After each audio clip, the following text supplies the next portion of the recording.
Hi மக்களே, நான் உங்கள் குவாரேஸு. இப்போ எதை பற்றி பார்க்க போகிறோன்னா, குவைத்தில் உள்ள கரன்சியை பற்றி தான் நம்ம பார்க்க போகிறோம். இங்கே வந்து மினிமமே 20 கேடி தான் மினிமமே. இதுதான் 20 கேடி. 20 கேடி நம்ம இந்தியா மதிப்பீடு பார்த்தா 5467. இது மினிமமே 20 கேடி தான். இது 10 கேடி. 10 கேடி வந்து 2733. இது 5 கேடி. 5 கேடி வந்து இந்தியா மதிப்பீடையும் பார்த்தா 1366. இது 1 கேடி.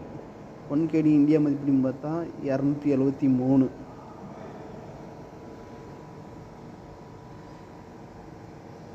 இது ஆஃப் கேடி இந்தியா மதிப்பீடையும் பார்த்தா 136. பாருங்கள், இது ரூபா தினார்னு சொல்லுவாங்க. இங்கே ரூபா தினார் வந்து